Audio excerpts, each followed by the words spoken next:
Hello there and welcome back to the channel. This is Nerd.World History, and today I am continuing with the exploration of the pre-Roman Britain Celtic culture. And as I said in my last video, I was going to do a few videos on the Iceni, and this one is the beginning of those, and it is on Prasutagus, who was the husband of Boudicca, which is what he's most famous for being. But let's talk about the things we actually don't normally talk about him.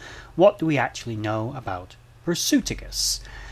And before we get started, if you like this channel, anything on it, please like, share, subscribe, comment down below, and also link down below with all my social media and my other channels, which I will quickly plug.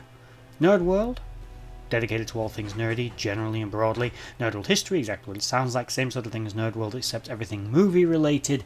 And I have a new channel at the making of this video, it's new anyway, called Nerd.World Order, which is all about the police, law enforcement, and crime. Which is a very new channel. At the upload of this, there's only a couple of videos on it, but it's there. If you like them, subscribe over there as well.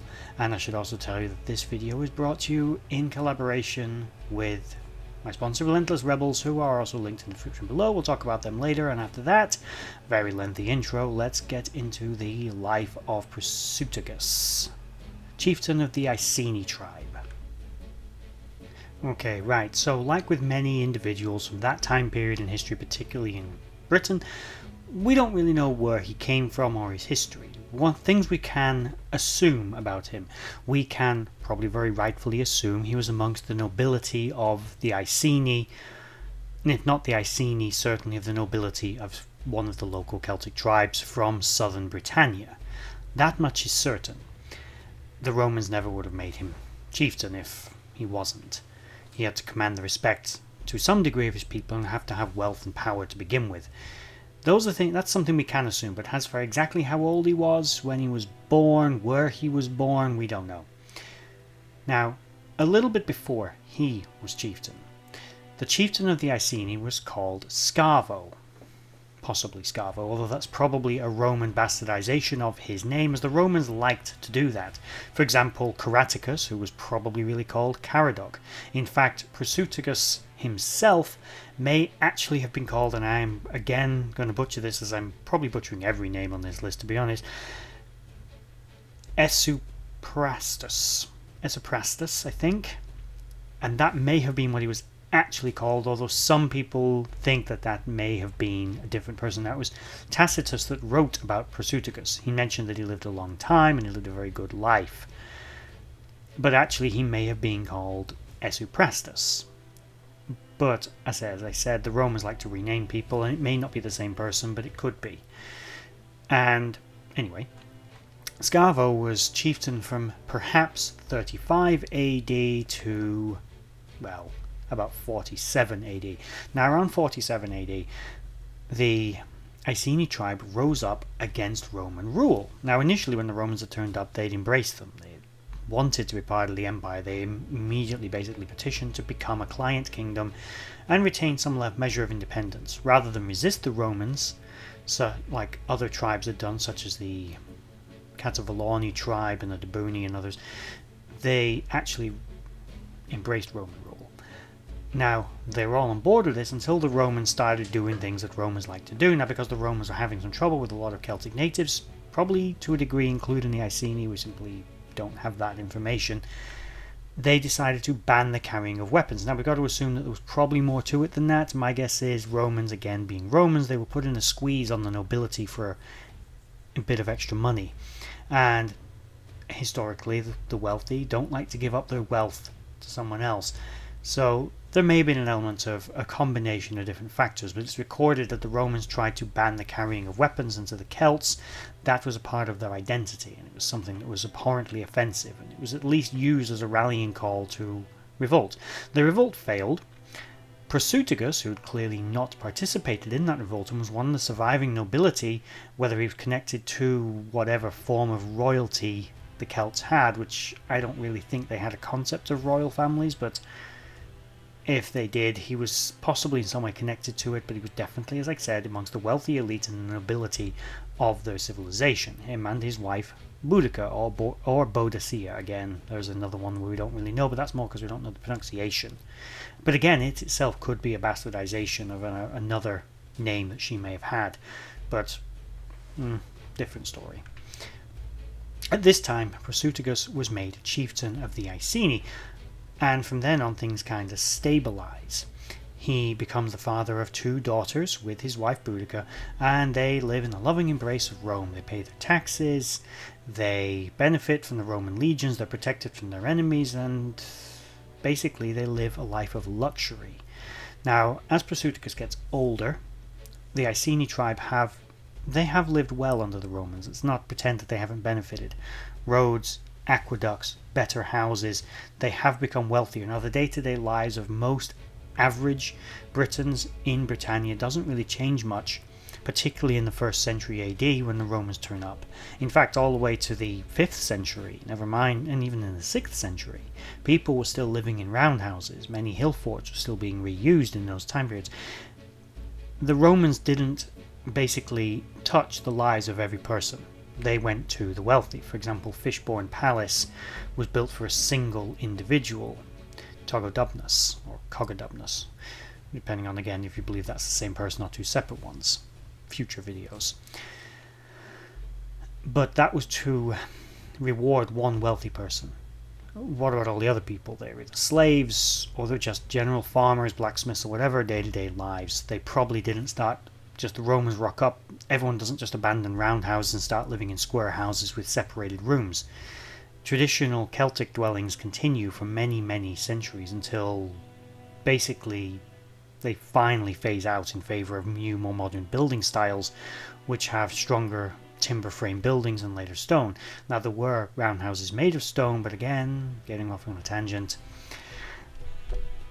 Prasutagus was by this point old and he was dying. He decided to break with what was the tradition of most Celtic leaders. Now, the sort of probably written rule somewhere, you're a client kingdom. When you first sign up, you basically sign up that for your lifetime the Romans will be your friends, the legions will be at your disposal, the governor is going to come round for dinner, you're going to be invited round for dinner. You get to go to the palaces and drink the wine, eat the fruit, and feed upon the bosom of the Roman Empire and bask in all of its glory. This is all in exchange that when you die, your kingdom is left to the emperor. And in this case, the emperor was Nero. Wonderful man he was, although may have been misjudged in history. Now, Prasutagus didn't want to do this. He didn't want to just leave all of his kingdom to the emperor, so he tried to trick the Romans. He left half of his kingdom to the emperor, and the other half to try and maintain his dynasty to his daughters. Now, the Romans don't recognize the rights of women. That was something the Romans brought to Britain. For all the I don't know, SJWs of the world who want to fight this corner, here's a little ammunition for you. The Romans introduced the concept of sexual inequality to the Celtic Western world, and we introduced it in turn to the rest of the world. Now, that's not to say that certainly there probably wasn't an element of sexism, that women were complete equals in Celtic society, but it is certainly they were more equal. They could be leaders, they could be soldiers, they could own land, they could do most of the things that men could do, and were not just expected to be homemakers and sit at home making dresses and cooking the food and raising the children. They could be warriors, they could be blacksmiths, they could be sailors, whatever. And that was the Celtic world. The Roman world is very different, and as a result of this, the Romans simply didn't acknowledge the fact that he'd left this. Plus, the Romans wanted it all leaving to them, so they simply ignored it. But they'd also been progressively pushing down the jackboots, metaphorically speaking, for a while, Romans again being Romans. The idea of increased taxation, putting a squeeze on the Iceni, taking more slaves, things of that nature were becoming more of a problem for them. So basically, you got the nobility being squeezed again, just like it happened 20 years earlier. Now, around 60 AD, Prasutagus dies, and as I said, the Romans chuck out his will and just take over the kingdom. Now, Boudicca protests. Now, I go into this more in my video on Boudicca, but basically she ends up being flogged and her daughter sexually assaulted by the Roman legions. This is an affront to the Celts. She is their queen. She is a member of royalty. She is someone to be respected. Her daughters are to be respected. And the Romans not only disrespected her, but they showed what they think of the Celts. If they can take their queen and do that, they mean nothing. They realise their place in the Roman Empire at this point, I think, a lot of them. Plus you combine a lot of other general tensions.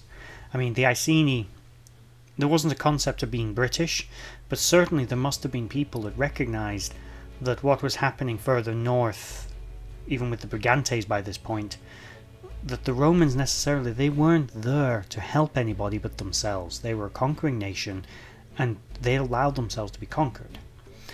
So it resulted in the revolt, which again I've gone into more in my video on Boudicca, but basically the Romans went into war with the Iceni at this point because they went up in arms, and that was because Prasutagus had tried to preserve his family lineage, to preserve his dynasty in the form of his daughters, which again but even, to be honest, even if he'd had sons, I doubt the Romans would have respected it. They might have allowed them to keep title and houses and stuff and wealth, but that was it.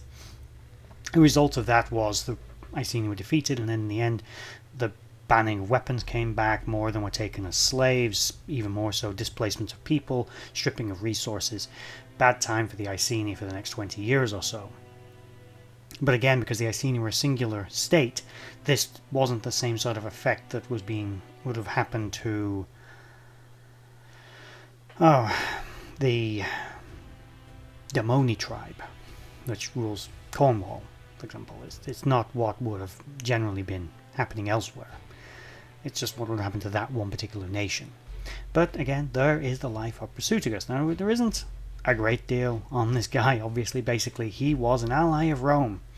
He was in bed with the Romans, and he tried to do possibly what he thought was maybe in the best interest of his people and stay on the side of Rome, not oppose them, not try and fight them. Maybe he thought he could deal with them. But he forgot one, or rather, he didn't recognize one glaring fact. The Romans didn't give a shit what he wanted. They didn't give a toss about him. They knew that they had the military might to just oppress and control, and they could spin it any way they want back home in Rome. Now, back home in Rome, the politicians might fear the people, but they don't fear the people of the Iceni. So, what leverage did he have? None. He'd already surrendered his kingdom. His people's armies were already being used as reserve forces for the Romans. These were not a people in a position to threaten the Romans. They couldn't put any pressure on them. He didn't understand his place within an empire that didn't recognize those kinds of personal freedoms or liberties in the way that, well, quite frankly, any empire has ever done, because no empire does. No empire is friendly by the definition. If you are people who come in and take over someone else's land and territory, you are not, by definition, good. You are never the good guys. Doesn't matter what long-term improvements you make, you are never the good guy. If you impose your will upon others, you are the bad guy. It's that simple. And the problem with Prasutagus is he didn't realize he was already a conquered nation. The Iceni were gone. They were never going to be free again. The Iceni were gone forever. They may still call themselves Iceni for a while, or Iceni, or anything else that they were called. But that concept of local national identity was gone within a few decades. You were British later on, and later English. You weren't Iceni. The Romans wiped that out. And he simply didn't recognize that. And they should have done, because they'd watched it happen in Gaul. They'd watched the Carthaginians, they must have known the Carthaginians and the Romans did it in Spain. And they tried to do it in Germania. And until, what happened in 9 AD messed up that plan, didn't it? Bring me back my legions, yeah? Anyway, with that said, Prasutagus. I'll elaborate a little more in later videos on other things to do with the Iceni, but I think for now I'm going to move on to other tribes. I'm going to stick to the southern tribes and try and get them all covered. and then I'm going to move further north again, sort of systematically do all of them from this point on. And then obviously Hibernia, which Hibernia was still hurting my head to try and do. Rich history, but rich history means complicated. Before I go, because once again I did it again, Relentless Rebels. They're linked in the description below. They're my sponsor. They do great Viking style jewelry as well as their own style jewelry. If you like what you see on their website after you check it out, use the promo code NERD20 to get a 20% discount on anything that they have that you like. And with that said, if you made it all the way to the end of the video, thank you for watching, and bye bye.